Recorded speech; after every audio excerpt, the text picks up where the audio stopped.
30 juin 2002, Stade international de Yokohama, finale de la Coupe du Monde. 70 000 personnes hurlent, des millions d'autres sont devant leur écran. Au milieu de la pelouse, un homme, Ronaldo Nazario.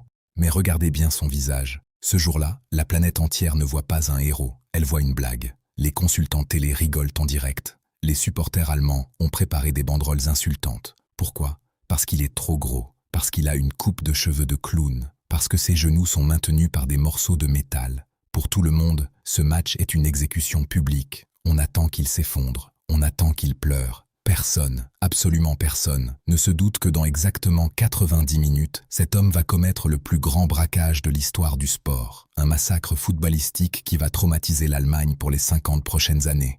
Préparez-vous. Voici l'histoire de l'homme dont le monde s'est moqué, avant qu'il ne devienne un dieu.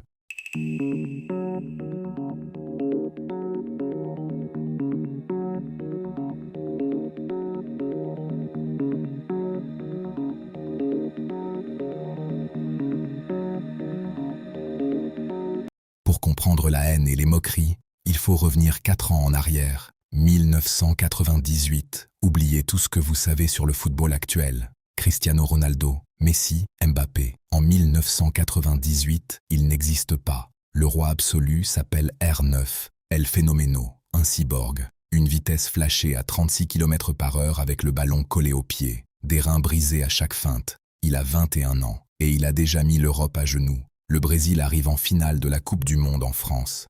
C'est écrit. Ronaldo va soulever le trophée. Mais le 12 juillet 1998, à 13h45, le destin bascule dans le paranormal.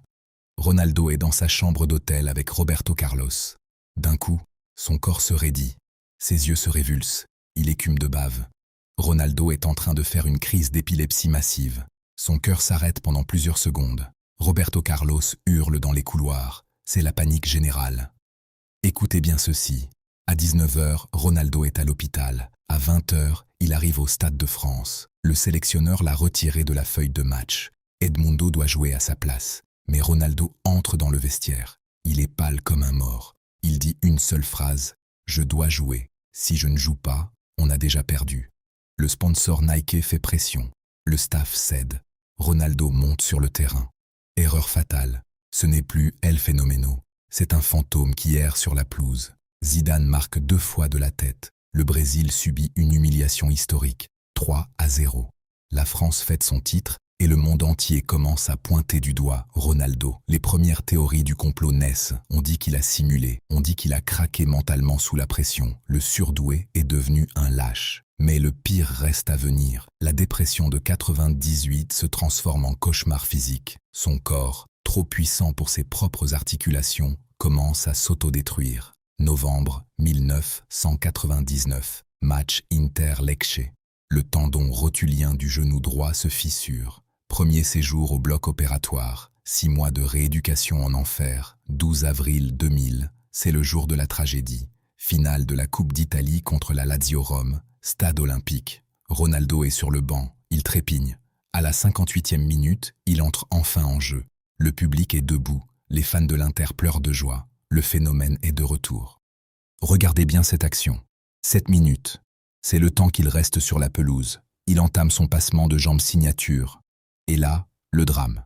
Sans aucun contact, son genou lâche dans un bruit sec. Le tendon rotulien a littéralement explosé. Il s'est rompu complètement, remontant la rotule jusque dans sa cuisse. Ronaldo s'effondre sur le gazon. Ses cris de douleur résonnent dans tout le stade. Les joueurs de la Lazio se prennent la tête entre les mains.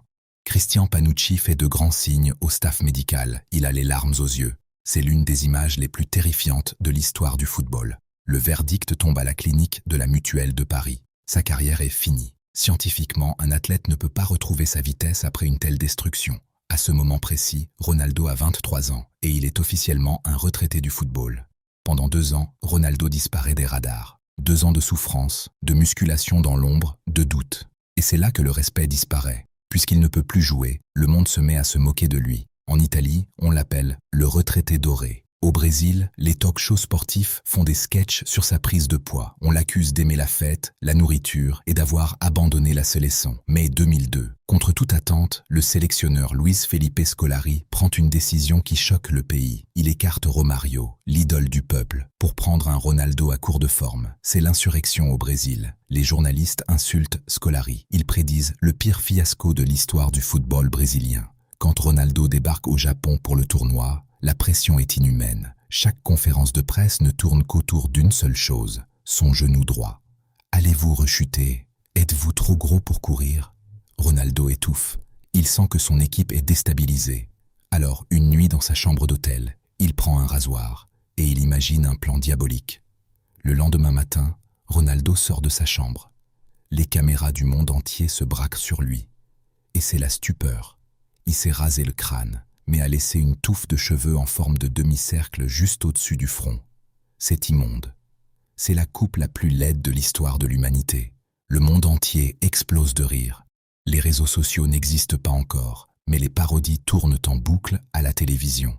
Les humoristes s'en donnent à cœur joie. Mais écoutez bien le piège. Des années plus tard, Ronaldo révélera la vérité. C'était horrible, je sais. Mais quand je suis arrivé avec cette coupe, tous les journalistes ont arrêté de parler de mon genou. Ils ne parlaient plus que de mes cheveux. Mon équipe a pu retrouver le calme. Et moi, j'ai pu travailler mes jambes sans que personne ne me surveille. Le clown venait de manipuler la planète entière. Retour à Yokohama, 30 juin 2002, la finale. Le Brésil a survolé le tournoi grâce à un Ronaldo qui a empilé les buts. Mais l'obstacle final est une montagne, l'Allemagne. Et dans les buts, Oliver Kahn. Un mur de briques. Élu meilleur joueur du tournoi avant même d'avoir joué la finale. Kahn n'a encaissé qu'un seul but en 6 matchs. Il a juré que Ronaldo ne passerait pas.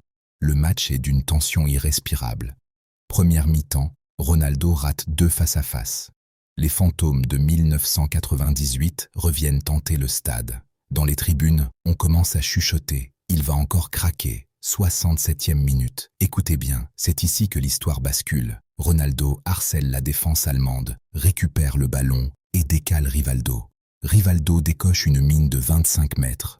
Oliver Kahn, le gardien parfait, commet l'impossible. Il relâche la balle sur sa ligne. Un gardien normal aurait regardé. Mais l'homme au genou détruit, l'homme dont on se moquait, a anticipé. Il a démarré une fraction de seconde avant les autres. Un tacle glissé rageur. Le ballon tremble au fond des filets. 1-0. Le mur allemand s'est effondré. 79e minute. Le coup de grâce. Contre-attaque brésilienne menée par Kleberson sur le côté droit. Il centre à ras de terre vers l'entrée de la surface. Rivaldo fait une feinte de corps magistrale et laisse passer le ballon entre ses jambes. Derrière lui, le numéro 9. Un contrôle parfait de la cravache, une frappe chirurgicale à ras de terre qui nettoie la base du poteau d'Oliver Kahn. Doublé. C'est terminé.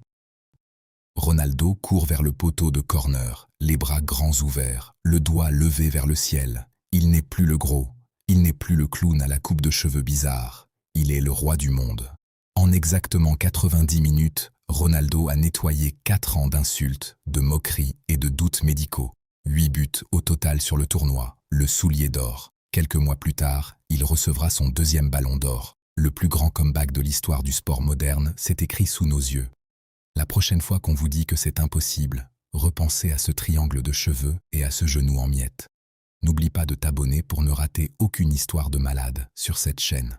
Et lâche ton avis en commentaire. Pour toi, est-ce que R9 en 2002 est la plus grande version d'un attaquant de l'histoire? On se capte pour la prochaine vidéo.